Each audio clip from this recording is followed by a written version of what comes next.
고린도후서 10장 1절에서 6절까지의 주의 말씀입니다. 너희를 대면하면 유순하고 떠나 있으면 너희에 대하여 담대한 나 바울은 이제 그리스도의 온유와 관용으로 친히 너희를 권하고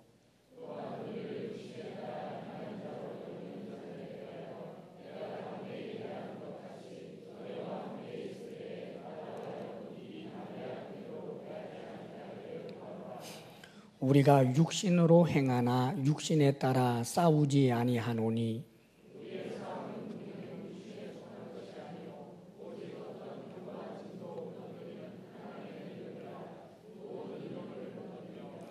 하나님 아는 것을 대적하여 높아진 것을 다 무너뜨리고 모든 생각을 사로잡아 그리스도에게 복종하게 하니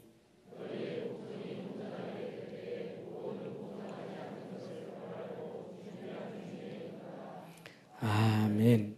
이제 오늘 이 10장서부터 고린도후서 마지막 이제 13장까지는 특별히 사도 바울이 자신의 사도권에 대하여 아주 강력한 어조로 변증하고 또 그렇게 변호하는 내용입니다.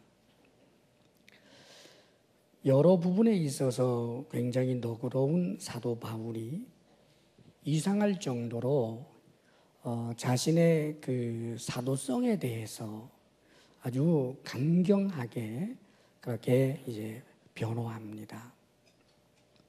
어떤 분들은 바울은 이게 말하자면 그 사도성에 대해서 약점이 있기 때문에 그런 것이다. 이제 그렇게 말하기도 합니다. 마치 영린을 건드린 것처럼 바울은 이제 사도성에 그 자신감이 없을 수밖에 없는 이기 때문에 그렇다. 그렇게 이제 비난하는 이들도 있습니다. 사실 사도 바울은 베드로나 요한하고는 좀 다르지요. 베드로라든지 요한이라든지 이런 분은 예수님께서 육신으로 계실 때 예수님께 직접 배운 또 예수님의 십자가의 죽으심과 부활하심을 목격한 그런 이제 증인입니다.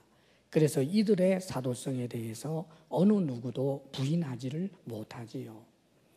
그러나 사도 바울은 예수님을 만난 것이 이제 예수님께서 십자가에 못 박혀 죽으심이나 부활을 목격하거나 그 현장에 있었던 이가 아니고 나중에 예수님과 그 교회를 핍박하는 과정에서 참으로 다메섹 도상에서 그에게 주어진 어떤 주관적인 그러면서도 아주 신비한 경험을 통해서 예수님을 만난 사람이기 때문에 그래서 예수님과 함께 육신으로 계시는 예수님과 함께 생활을 해본 적이 없으니까 바울이 무슨 사도냐?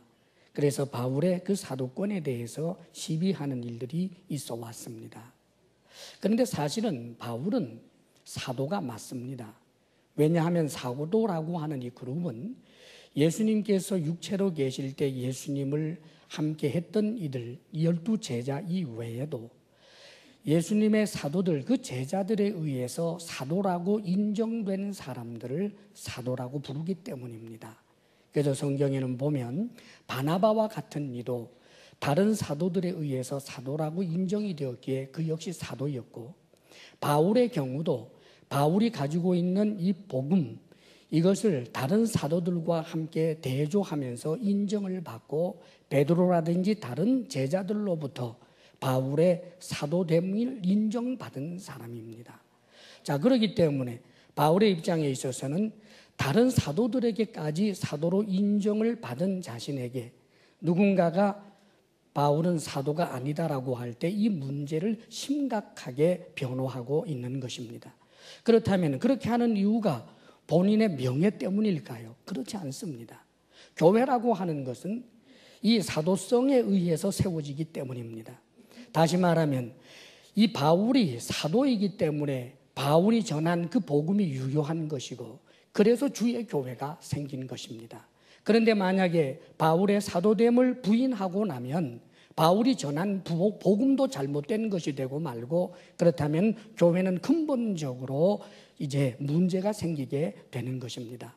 그렇기 때문에 바울은 자신이 전한 복음과 또 그 전한 복음이 온전히 사도적이다라고 하는 것을 이야기하기 위해서 자신의 사도권을 강력하게 주장하는 것입니다. 조금 전에 우리가 예배를 드리면서 사도신경으로 신앙을 고백했습니다. 이 사도신경으로 신앙을 고백한다라고 하는 것은 우리 정통 교회들은 반드시 사도성에 근거해서 교회가 세워졌기 때문인 것입니다.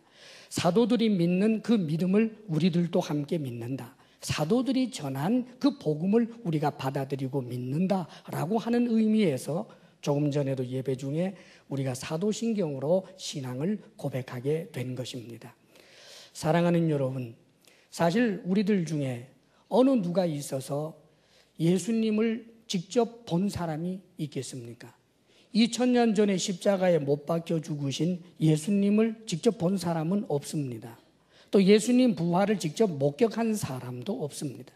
여러분들이 예수님을 믿게 된 근거가 어디에 있을까요? 그것은 바로 사도들이 전한 복음을 받아들였으므로 믿은 것입니다. 그렇기 때문에 교회가 사도성을 인정한다라고 하는 것은 얼마나 중요한지 모릅니다. 이것은 지켜내야 하는 일이기 때문입니다. 그러면서 오늘 말씀 보게 되면 사도 바울은 이제 1절에 이렇게 고백하고 있습니다. 1절 말씀을 다 함께 읽어보겠습니다. 시작. 너희를 대면하면 유순하고 떠나 있으면 너희에 대하여 담대한 나 바울은 이제 그리스도의 온유와 관용으로 친히 너희를 권하고, 너희를 대면하면 유순하고 떠나 있으면 너희에게 대하여 담대한 나 바울은, 자, 이 말은 사실 좋은 말이 아닙니다. 그 당시에 이제 바울의 그 사도성을 부인하는, 그래서 다른 복음을 전하고 있는 거짓 사도들이 사도 바울을 흠집내기 위해서 했던 말들이 어떤 것이었느냐 하면 그 중에 하나가 바로 이 말입니다. 자신들을 대면하여 볼 때는 유순하지만 그러나 떠나면 담대하다. 이것은 관용적인 표현인데 우리식으로 말한다면 시쳇말로 이런 거예요. 똥개도 자기 집 앞에서는 크게 짖는다. 이제 그런 의미입니다. 다시 말하면 바울을 아주 비하해서 직접 만나서는 소위 깨갱하고 아무 소리도 못하다가 저 멀리 가서 편지 같은 거 보낼 때는 아주 준엄하고 막 그렇게 한다는 거예요. 그러니까 바울을 얼마나 비하하는 말이겠습니까? 바울의 그 적대자들, 거짓 사도들입니다. 또 거짓 선지자들입니다. 이 바울이 전한 복음 위에 다른 복음을 전하고 있는 바로 그런 사람들입니다. 율법주의자들입니다. 이들이 바울을 향하여 이렇게 평가절하하고 있는 거지요. 지금 바울은 이렇게 너희를 대면하면 유순하고 떠나 있으면 너희에 대하여 담대하다고 하는 나 바울은, 그런데 나는 이제 그리스도 예수 안에서 그리스도의 온유와 관용으로 친히 너희를 권한다라고 말합니다. 그러면서 2절에서는 이렇게 말합니다. 그렇지만 우리를 육신에 따라 행하는 자로 여기는 자들, 바울의 사도권을 인정하지 않는 자들, 거짓 선지자들, 율법주의자들, 교회를 혼란스럽게 한 이들에 대해서는 내가 담대히 대하는 것 같이 그럽니다. 자, 지금 바울은 교회 공동체의 고린도 교회 성도들, 예수 그리스도를 주라고 믿고 있는 그 성도들을 향하여 자신은 온유와 관용으로 친히 너희를 권한다라고 말합니다. 그러면서 동시에 자신의 사도됨을 인정하지 아니하고 사도 바울 자신이 전한 그 복음을 복음으로 받아들이기를 원하지 아니하는 그런 거짓 선지자들을 향해서는 내가 담대하게 대한다라고 말하고 있는 것입니다. 먼저 우리는 이 온유와 관용에 대해서 생각해야 합니다. 교회 공동체 안에서 특별히 예수를 주라고 믿는 그런 성도들 간에 예수 그리스도를 주라고 모시고 있고 하나님을 한 아버지라고 모시고 있는 가족 아니겠습니까? 뿐만 아니라 예수 그리스도로 말미암아 예수님과 한 몸을 이루고 있는 한 지체들입니다. 그렇기 때문에 특별히 온유와 관용으로 대해야 합니다. 교회 바깥 다른 사람들을 향하여서도 당연히 온유와 관용으로 대하는 것이 마땅하다면 하물며 예수 그리스도를 믿는 믿음의 공동체 형제 자매들이 서로가 서로를 대할 때 온유와 관용으로 대하는 것은 마땅한 일입니다. 여기서 온유가 뭘까요? 이 온유라고 하는 말씀은 부드러움, 그렇습니다. 이렇게 볼 때 굉장히 부드럽지요. 부드러운 특성이 있습니다. 아주 강팍하지 않고 부드럽습니다. 그런데 그렇다고 해서 이것을 무골호인으로 생각을 해서는 곤란합니다. 좋은 것도 좋고 나쁜 것도 좋은 거고 다 좋고 그런 거지 뭐 하고 그냥 구렁이 담 넘어가듯 하는 이런 것을 우리는 절대로 온유라고 하지 않습니다. 온유라고 하는 것은 하나님께 길들여진 품성을 말하는 거예요. 하나님과의 깊은 관계 속에서 하나님을 닮아서 형성된, 다시 말하면 성령의 열매에 속하는 것이 바로 온유인 것입니다. 일반 자연인으로서 스스로 가질 수 있는 것이 아니라 하나님을 닮아서 하나님께 길들여진 그 품성을 온유라고 말합니다. 그래서 이 온유라고 하는 것은 여러 가지 이제 특징들이 있어요.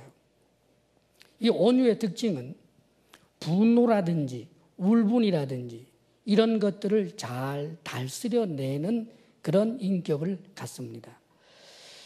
사실 분노하지 않는 것은 아닙니다. 분노할 때가 있지요. 예, 우리는 의분이라고 하는 것도 있어야 합니다. 그러나 이 분노함으로 인하여 그 분노가 자신을 삼켜서는 안 됩니다. 흔히들 썽이 나면 저는 눈에 보이는 게 없어요, 이런 말을 하는 분이 있습니다. 분노하면 아주 화가 나면 꼭지가 확 돌아버립니다. 그럼 우리는 꼭지가 돌면 안 됩니다. 우리는 온유해야 하기 때문이지요. 예수님께서도 분노하신 적이 있습니다. 분노의 얼굴이 있어요. 그 성전을 참으로 강도의 굴렬로 만든 모습을 보면서 대단히 분노한 우리 주님의 얼굴을 봅니다. 그러나 그 분노가 주님을 삼키지는 않습니다. 뿐만 아니라 우리 주님께서는 바리새인들을 향하여 이 독사의 자식들아 하면서 신랄하게 책망하는 그런 모습을 봅니다. 그러나 그렇다고 할지라도 분노가 우리 주님을 삼키지는 않습니다. 그렇습니다. 온유라고 하는 그 온유의 특징은 분노를 다스릴 줄 아는 그런 특징을 갖는 것을 말하는 것입니다. 뿐만 아니라 타인의 평판에 따라서 혹은 타인이 나에게 대하여 대하는 태도에 따라서 그렇게 좌충우돌하지 아니하는 그런 기질을 온유라고 말합니다. 가령 칭찬을 계속해서 받습니다. 그러면 칭찬을 받으면서 정신없이 높아지고 하늘을 붕붕 날아다닙니다. 그러다가 누군가가 자신을 비난하거나 좀 억울한 일을 당하거나 타인들이 나에게 갖고 있는 그런 평판이 별로 좋지 않다고 생각을 하면 끊임없이 추락합니다. 그리고는 낙심하고 절망합니다. 자, 이런 것은 온유하지 못하기 때문입니다. 사랑하는 여러분, 우리는 온유한 품성으로 그리하여 사람들을 대할 때 특별히 성도 간에 온유하도록 해야 할 것입니다. 물론 이 온유는 우리가 스스로 결심한다고 해서 되는 것은 아닙니다. 주님께서 우리에게 허락해 주셔야 할 성령의 열매입니다. 주님에게 붙어 있어야 하고 주님에게 끊임없이 나아가야 합니다. 지금 바울도 아마 그런 몸부림을 쳤을 것입니다. 자신을 향하여 비난하는 사람들, 저 외부에서 들어온 거짓 사도, 거짓 선지자들 뿐만이 아니라 그들이 이야기하는 그 이론을 받아들이고 바울 자신이 복음을 전하여 세워놓은 고린도 교회 성도들 가운데서도 저들 편에 서서 자신을 향하여 돌을 던지고 있는 그런 고린도 교인들의 모습을 볼 때 얼마나 분노가 일어났겠습니까? 얼마나 실망스러웠겠습니까? 그러나 그럴 때 바울은 이것으로 인하여 분노로 뚜껑을 열어버린 것도 아니고 그 분노로 인하여 낙심에 빠져버린 것도 아니고 끊임없이 주님께 나아가면서 하나님, 저를 도와주십시오. 제가 이 분노를 다스릴 줄 알게 하여 주시고 주님을 닮아 온유한 자가 되게 하여 주옵소서. 아마 끊임없는 눈물의 기도와 주님과 깊은 교제 속에서 끊임없이 자기 자신을 쳤을 줄 압니다. 그리하여 지금 바울은 고린도 교회 성도들을 향하여 온유로 나아간다라고 그렇게 고백하고 있는 것입니다. 사랑하는 여러분, 우리는 우리의 좌표를 정할 때 내가 지금 온유를 넘어서 있지는 않는가? 내가 누군가를 대할 때 나에 대한 그런 평판의 억울함으로 인하여 마음속에 보복하고자 하는 그런 결심을 하고 있는 것은 아닌가? 화살을 활시 위에 걸어서 기회만 되면 보복하고 말리라라고 하는 그런 심정 속에 있는 것은 아닌가? 만일 그런 마음이 있다면 이것을 돌아보면서 하나님, 저로 하여금 우리 주님을 닮아 온유하게 하옵소서. 그리하여 온유로 성도 간의 서로를 대할 줄 아는 그런 하나님의 사람들이 되시기를 바랍니다. 뿐만 아니라 지금 바울은 관용을 이야기하고 있습니다. 여기 그 관용이라고 하는 이 말씀은 좀 정의를 하자면 옳은 것 위에 더 옳은 것, 이렇게 정의를 해도 좋을 것입니다. 옳다라고 하는 것은 정의를 말합니다. 가령 지난주에 우리가 교수님 통해서 주의 말씀을 들었습니다만 그 본문에 둘째 아들 이야기가 나오지요. 그 둘째 아들이 방탕하게, 그래서 아버지가 준 그 몫을 가지고 나가서 방탕하게 다 낭비를 하고 돌아옵니다. 자, 그럴 때 그 맏아들, 첫째 아들이 이 잔치를 하는 모습을 보고 대단히 분개하는 내용이 나오지요. 자, 정의의 입각에서 보면 그렇습니다. 지금 자신의 동생 둘째 아들은 절대로 칭찬받을 짓을 한 사람이 아닙니다. 금이 환영하는 게 아니라는 말이지요. 그런데 잔치를 베풀어주고 금가락지를 끼워주고 새 옷을 입혀주고 하는 것 옳지 않다는 거지요. 비난받을 만한 잘못을 했으니까 이제 책망해야 된다는 것입니다. 아버지도 너 이놈 이제 깨달았느냐? 그렇다면 이제부터 근신해라. 쥐죽은 듯 살아라. 머슴처럼 열심히 일하면서 그렇게 살아라 해야 하는 것이 마땅하다는 거지요. 이게 정의입니다. 그러나 관용이라고 하는 것은 그 아버지의 모습이지요. 그 방탕한 아들이 돌아올 때 용납하고 받아들이고 용서하는 것입니다. 이게 관용이에요. 그러나 여러분, 여기서 착각해서 안 될 것이 있습니다. 관용이라고 하는 것은 죄를 죄로 여기지 않는 것을 말하는 것은 결코 아닙니다. 지금 아버지가 이 아들에게 대하여 대하는 태도는 이미 그 방탕하고 타락했던 그 아들이 돌아오는 모습 자체에서 이미 그가 후회하고 있고 회개하고 있는 모습을 엿보고 있는 것입니다. 그의 자세와 태도에서 말입니다. 뿐만 아니라 아버지가 맞이해 줄 때 아버지여, 하늘과 아버지께 제가 죄를 범하였사오니 제가 더 이상 아버지의 아들이라 일컬음 받기에 합당하지 못한 자입니다 하면서 자신의 죄를 스스로 인정하고 후회하는 그런 모습을 가지고 있습니다. 이것을 용서하고 용납하고 받아들이는 것이 관용입니다. 죄는 그 죄 아니야, 그럴 수도 있지, 이게 아니라는 말입니다. 너 잘못한 거 하나 없어, 그 뜻이 아니라는 말입니다. 아버지가 그 둘째 아들을 받아들이는 것은 그의 후회와 그의 용서와 이런 모든 것들을 다 안아주면서 다시 한번 그를 세워주는 아버지의 용서, 이것이 바로 관용입니다. 사랑하는 여러분, 우리들이 성도 간을 대할 때 이런 자세를 갖도록 노력해야 할 것입니다. 언제나 온유와 관용으로 서로를 대하고 나아가서 사회생활하는 가운데서도 우리는 온유와 관용으로 사람을 대하는 것이 옳습니다. 이것은 하나님께서 기뻐하는 모습이기 때문입니다. 자, 그런데 오늘 2절 말씀입니다. 함께 읽겠습니다. 다 같이 시작. 또한 우리를 육신에 따라 행하는 자로 여기는 자들에 대하여 내가 담대히 대하는 것 같이 너희와 함께 있을 때에 나로 하여금 이 담대한 태도로 대하지 않게 하기를 구하노라. 아멘.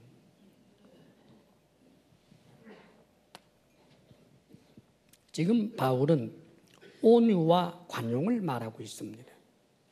고린도 교회 성도들에게 온유와 관용을 말하면서 놀랍게도 자신을 포함한 그 사도들을 육신에 따라 행하는 자로 여기는 자들에 대해서는 관용과 또 온유로 대한다라고 하지를 않고 담대히 대하는 것 같이 그럽니다.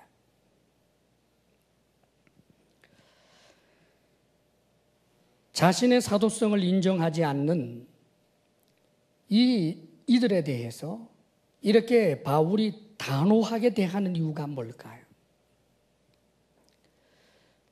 바울이 전한 복음 이외에 다른 복음을 전하고 있는 것에 대해서는 절대로 온유와 관용으로 대할 수 없다는 것입니다. 여기에 대해서는 단호하게 대한다는 것입니다. 갈라디아서 1장 7절에서 8절에 보면 다른 복음은 없나니 다만 어떤 사람들이 너희를 교란하여 그리스도의 복음을 변하게 하려 함이라. 그러나 우리나 혹은 하늘로부터 온 천사라도 우리가 너희에게 전한 복음 외에 다른 복음을 전하면 저주를 받을지어다. 지금 바울은 우리나 혹은 하늘로부터 온 천사라도 그렇게 말합니다. 지금 바울은 사도로서 복음을 전했습니다.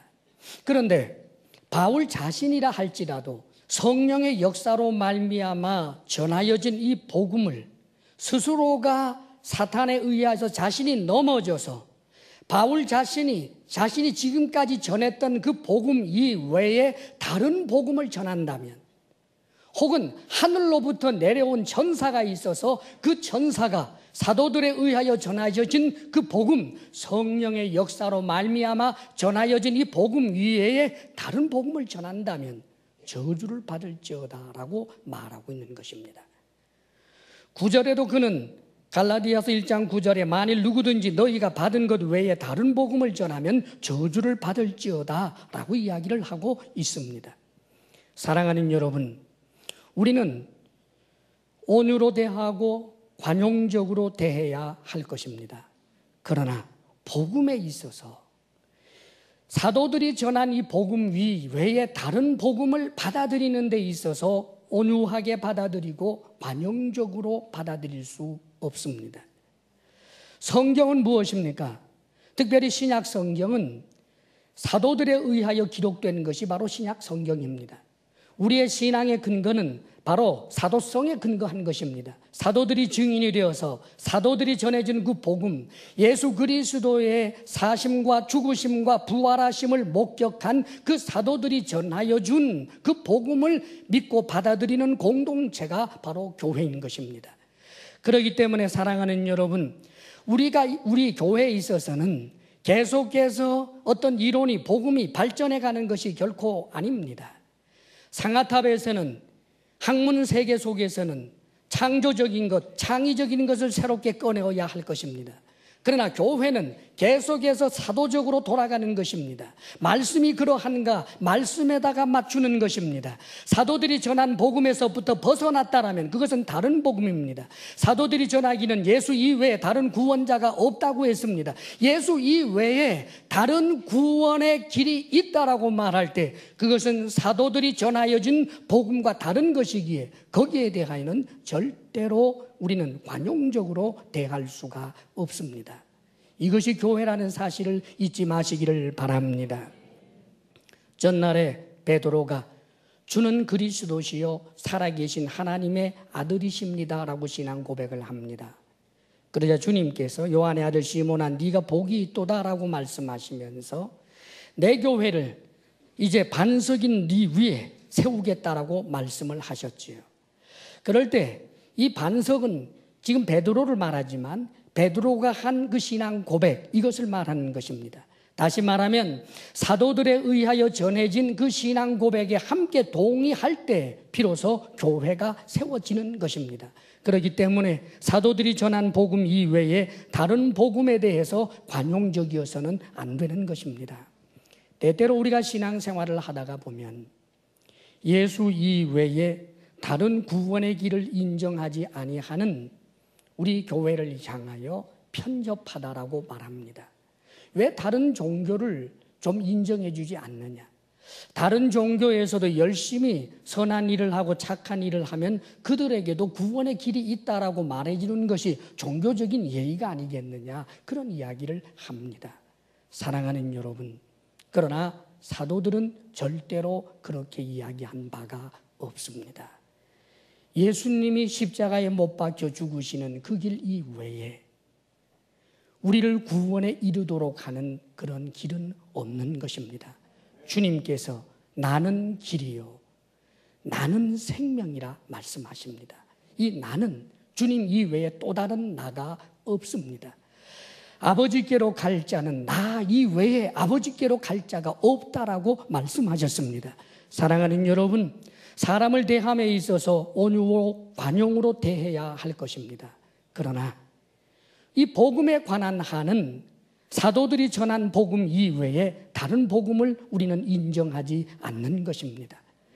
이 사실을 굳게 믿는 믿음의 사람들이 되시기를 바랍니다. 그러면서 바울이 놀라운 말을 하고 있습니다. 내가 담대히 대하는 것 같이, 육신에 따라 행하는 자로 여기는 자들에 대하여 내가 담대히 대하는 것 같이 너희와 함께 있을 때에 나로 하여금 이 담대한 태도로 대하지 않게 하기를 구하노라. 무슨 말입니까? 나중에 바울이 고린도 교회를 찾아가서 고린도 교회 성도들과 함께 대면하고 함께 있을 때에 고린도 교회 성도들이 대부분이 바울이 전한 복음이 아니라 다른 복음을 받아들이고 다른 예수를 받아들였기 때문에 일반적인 고린도 교회 성도들을 대하여서도 마치 이단을 대하듯이 거짓 사도들을 대하듯이 그렇게 준엄하게 대하지 않게 되기를 바란다라고 말하고 있는 것입니다. 사랑하는 여러분, 사도 바울은 고린도 교회 성도들을 온유와 관용으로 대한다고 합니다. 그렇게 권한다고 합니다. 그러나 그렇게 온유와 관용으로 대하는 고린도 교회 성도들이 바울 자신이 전한 복음 이외에 다른 복음을 받아들이고 다른 예수를 받아들인다면 절대로 온유와 관용으로서가 아니라 당신들의 교회됨을 교회됨으로 인정하지 아니하는 준엄한 태도로 대할 것임을 분명히 하고 있는 것입니다. 사랑하는 여러분, 우리 신앙은 사도가 전한 복음에 근거한다는 사실을 기억하고 언제나 하나님의 말씀 앞에 충실한 우리 모두가 될 수 있기를 바랍니다.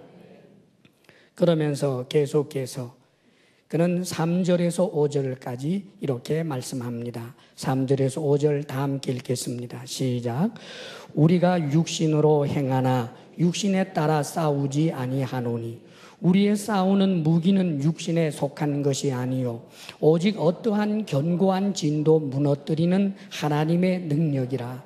모든 이론을 무너뜨리며 하나님 아는 것을 대적하여 높아진 것을 다 무너뜨리고 모든 생각을 사로잡아 그리스도에게 복종하게 하니. 바울은 지금 대적자들이 있는 것입니다. 자, 그러면 저런 대적을 향하여 바울이 어떻게 싸우는가? 이것은 오늘날 우리들에게도 가르쳐 주는 것입니다. 우리가 육신으로 행하나, 그렇습니다. 우리는 육신을 입고 삽니다. 육신으로 행하지요. 육신으로 행하지만 그러나 육신에 따라 싸우지 아니한다라고 말합니다. 이 육신, 부패한 그 성정을 따라 싸우지 아니한다라고 하는 의미도 있고 또 한 가지 더욱더 중요한 의미는 육신으로 싸우지 않는다는 거예요. 영적인 세계를 말하고 있는 것입니다. 그래서 우리의 싸우는 무기는 육신에 속한 것이 아니라고 말합니다. 육신에 속한 것이 아니고 어떤 견고한 진도 무너뜨리는 하나님의 능력이라고 정의합니다. 어떤 견고한 진도 무너뜨리는 하나님의 능력, 이것만이 자신의 무기요, 우리 크리스찬의 무기라고 말하는 거지요.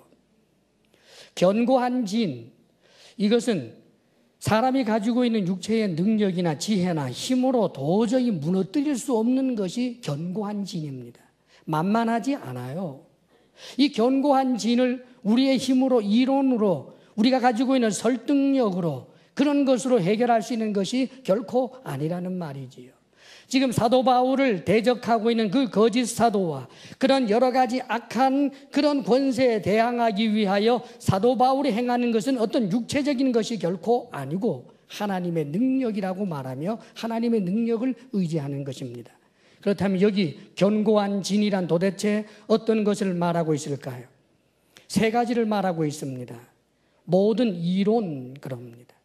여기서 이론이라고 하는 것은 철학, 사상 이런 것들을 말합니다. 그렇습니다. 여러 가지 세상적인 인본주의적인 철학과 사상들입니다. 이것이 견고한 진을 형성합니다. 뿐만 아니라 5절에는 하나님을 아는 것을 대적하여 높아진 것이라고 표현합니다. 하나님을 아는 것을 대적하여 높아진 것, 하나님을 하나님으로 인정하지 않는 것을 말하는 거지요. 하나님을 하나님으로 인정하지 아니하는 그 높은 것, 즉 교만을 말하고 있는 것입니다. 하나님을 인정하지 않는 거예요. 부분적으로는 인정해요. 내 이해관계에 얽히지 않으면 인정해요. 내가 하고 싶은 악한 것이 있는데 그것을 악이라고 규정하는 데 대해서는 싫어요. 자, 이럴 때는 하나님은 아는 것에 대하여 대적하는 그런 심사가 있는 것입니다. 계속해서 생각을 말합니다. 이 생각은 계략, 악한 생각을 의미하는 것입니다. 사랑하는 여러분, 지금 바울은 자신이 싸워야 하고 무너뜨려야 할 그 견고한 진을 이론, 그리고 하나님을 대적하여 높아진 것, 그리고 모든 생각이라고 말하고 있습니다. 지금 우리가 이 시대를 살고 있는데 이 시대에 소위 시대 정신이라는 것이 있습니다.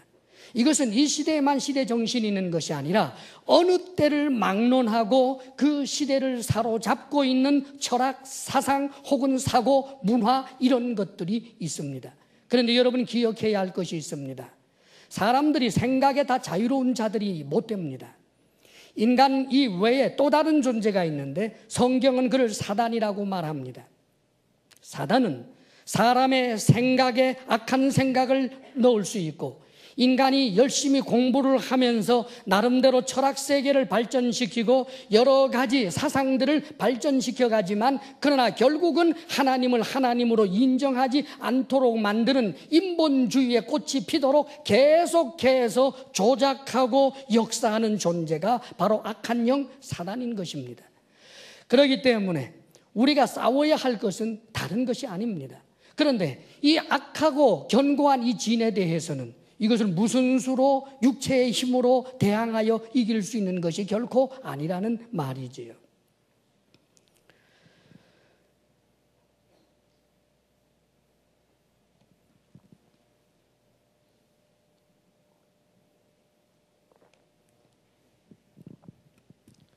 사실 바울에게 있어서 바울을 대적하는 이 견고한 진을 형성한 이 세상, 문화, 사상 그 조류뿐만 아니라 바울이 지금 보고 있는 것은 모든 인간 누구에게도 이 견고한 진이 있다는 것입니다.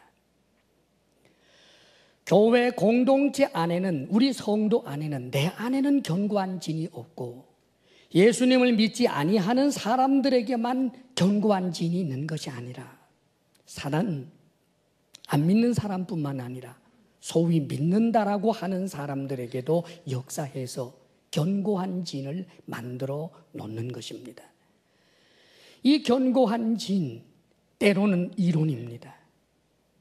하나님의 말씀에 대하여 불순종하기 위하여 나도 모르게 나도 체계화시켜서 세워놓는 이론들, 내 이해관계가 얽힐 때 불순종하기 위하여 짐짓 어느 부분에 대해서는 그것이 물질의 부분이든 자녀의 부분이든 어떤 사람과의 관계에서 한 가지 어떤 부분이든 그 부분에 대해서는 짐짓 하나님을 하나님으로 인정하지 아니하는 그런 대적하는 마음들, 끊임없이 솟구쳐 오르는 악한 계략과 생각들, 이것 견고한 진이라는 말입니다.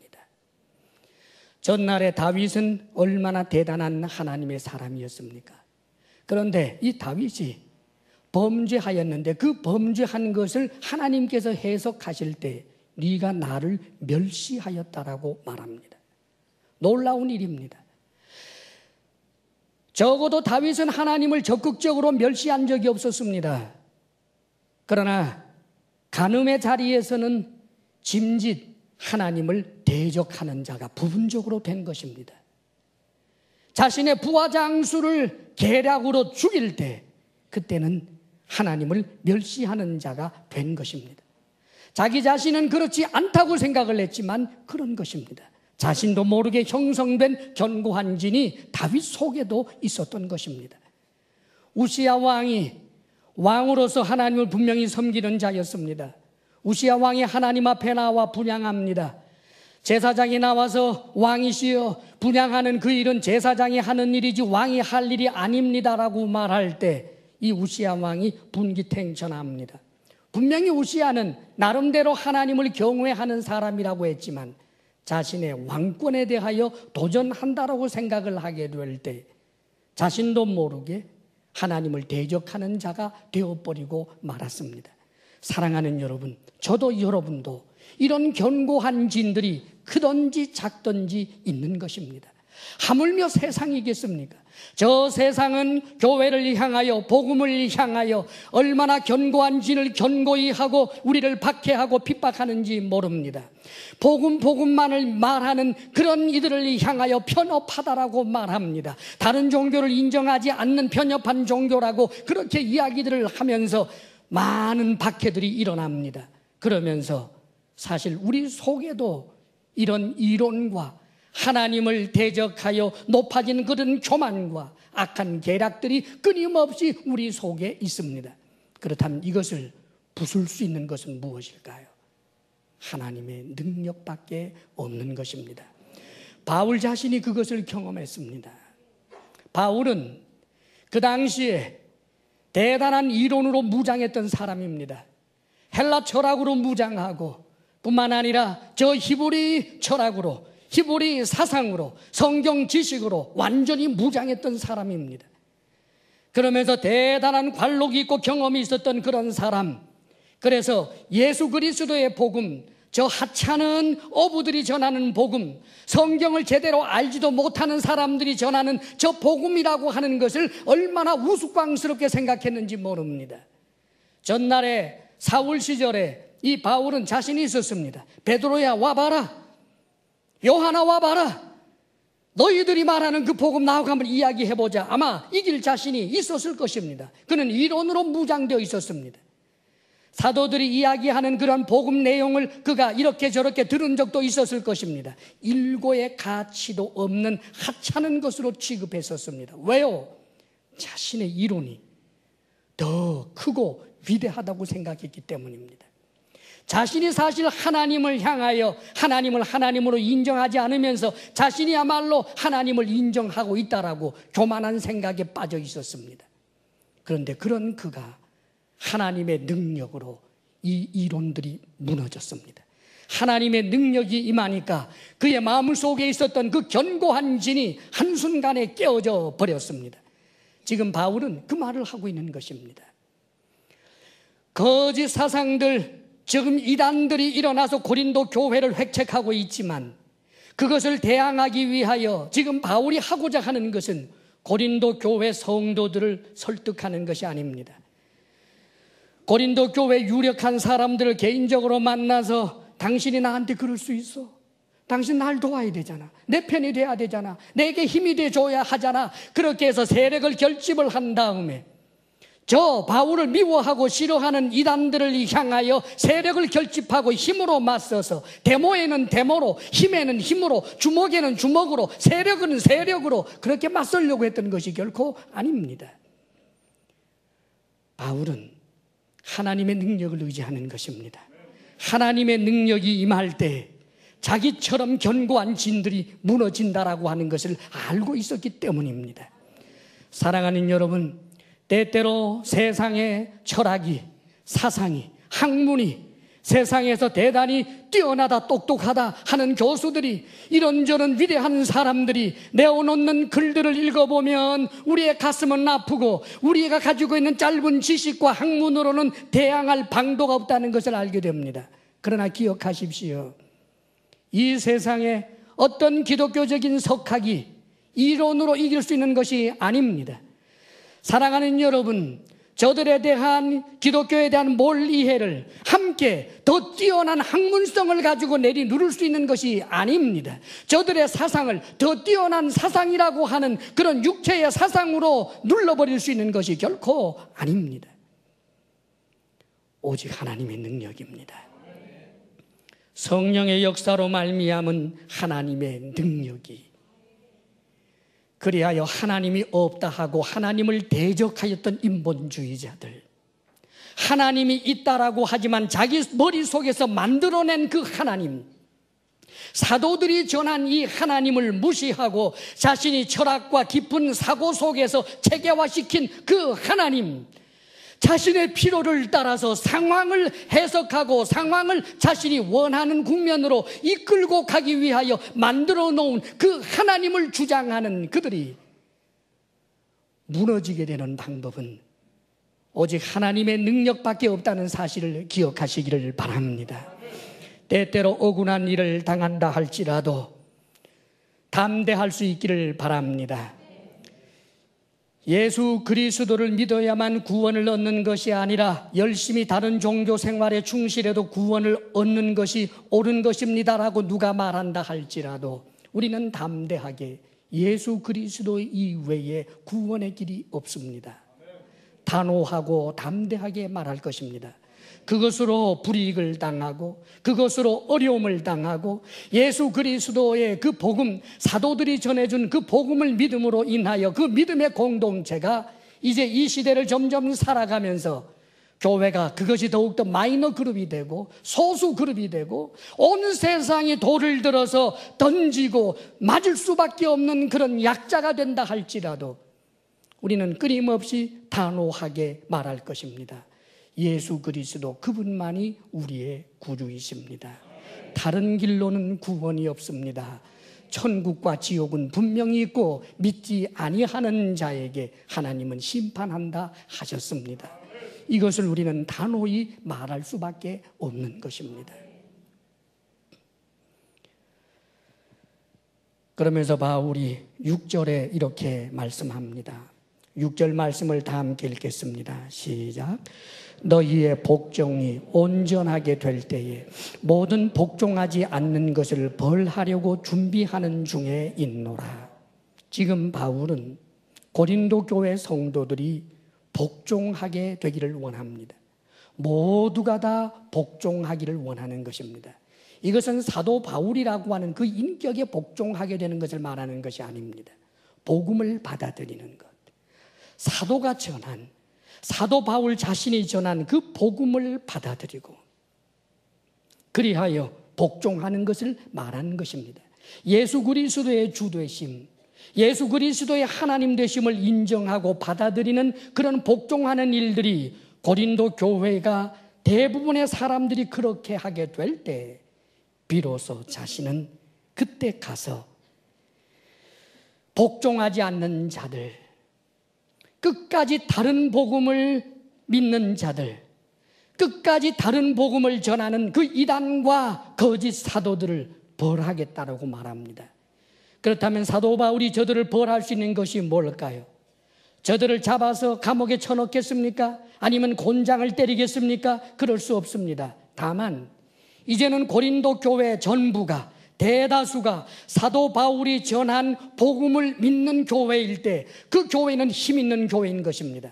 그리고 거기에 있는 이단 사상을 가지고 있는 사람들이 소수 그룹일 때 그들을 향하여 당신들은 교회가 아닙니다. 당신들은 우리의 형제가 아닙니다.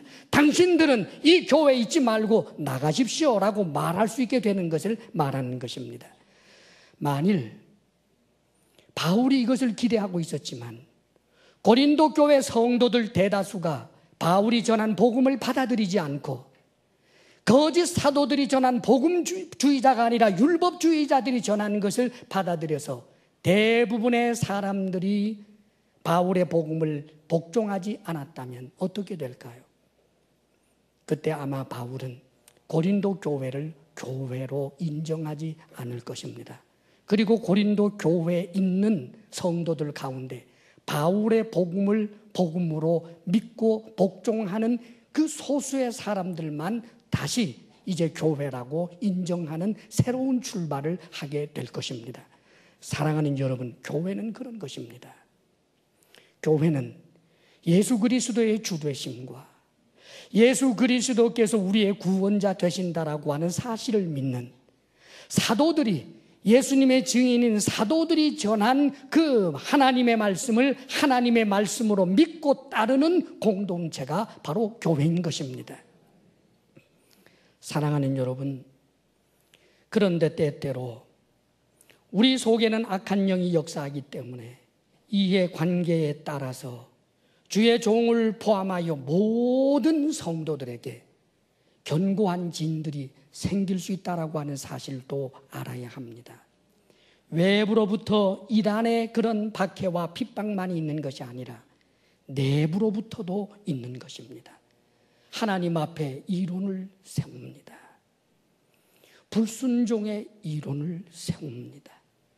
내가 듣고 싶은 것만을 듣고자 하고, 그래서 하나님 앞에 이론을 세우게 될 때가 얼마나 많은지 모릅니다. 나 자신을 더욱더 강화하고 나를 더욱더 유효하게 만들기 위하여 여러 가지 철학과 사상들을 나에게 끌어들여서 분명히 성경 말씀에 반대되고 잘못된 것조차도 끌어들일 수 있는 그런 악함이 저와 여러분 모두에게 있다는 사실을 알아야 합니다.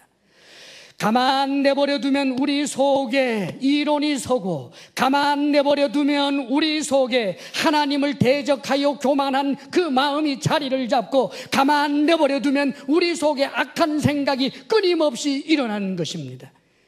그러므로 우리는 하나님의 능력이 내 속에서 역사하도록 끊임없이 하나님께로 나아가야 하는 것입니다.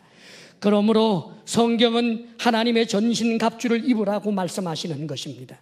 그 전신갑주는 무엇입니까? 정말 철모를 쓰고 정말 흉배를 붙이고 정말 칼을 뽑아 들으라고 하는 이야기는 결코 아닙니다. 이것은 모두 비유적인 이야기입니다. 진리의 허리띠를 두르라. 그렇지요. 진리의 허리띠, 하나님의 말씀 중심으로 살라는 것입니다. 성경, 사도들이 전하여 준 이 하나님의 말씀을 중심으로 하여 살아라. 구원의 투구, 복음을 생각하고 복음으로 소망 삼는 것입니다. 의의 흉배, 믿음인 것입니다. 그렇습니다, 여러분. 복음으로 예비된 신발을 신고 모두가 다 하나님의 말씀을 말씀하고 있는 것입니다. 사랑하는 여러분, 우리는 사도들이 전하여 준 성경 말씀, 이것을 하나님의 말씀으로 알고 이 하나님의 말씀을 따라서 나를 교정하고 나를 세우고 나를 바로 잡는 것입니다. 내 주장을 펴기 위하여 하나님의 말씀을 이용하는 것이 아니라 하나님의 말씀에 나 자신을 맞추어야 하는 것입니다. 그러나 이 일은 그렇게 쉬운 것이 아닙니다. 끊임없이 오 하나님 나를 긍휼히 여기소서, 하나님의 능력이 내 속에 견고한 진을 무너뜨리기를 원합니다. 뿐만 아니라 나를 박해하고 핍박하고 나를 이해하지 못하는 이를 볼 때 분기탱천하여 이를 갈면서 세력을 규합하여 그를 제압하는 것이 결코 아닙니다. 이슬람은 세력을 규합합니다. 자신들이 믿는 믿음에 대하여 반대하는 세력이 있으면 암살하고 죽이고 테러를 합니다. 그러나 우리는 그럴 수 없습니다. 우리를 멀리하는 이들이 있다 할지라도, 우리를 흔드는 자가 있고 박해는 자가 있다 할지라도 우리는 하나님의 능력만이 저들에게 있는 그 견고한 진이 무너진다는 것을 알고 더욱더 하나님의 능력을 의지할 뿐입니다. 그러므로 낙심하지 않는 것입니다. 직장 생활에서 복음으로 불이익을 당합니까? 여러분의 모든 가정생활에서 복음으로 인하여 여러분들이 몰이해를 당하고 있습니까? 낙심하지 마십시오. 하나님의 능력이요, 하나님의 능력이요 임하셔서 나를 박해하는 저분의 그 마음의 견고한 진이 무너지게 하여 주옵소서. 또한 하나님, 내 속에 나도 모르게 형성된 이 견고한 진이 이제 무너지게 하여 주옵소서. 하나님 앞에 이론을 세우지 않게 하시고 하나님을 대적하는 교만이 자리 잡게 않게 하시고 나로 하여금 악한 생각에 사로잡히지 않도록 도와주옵소서.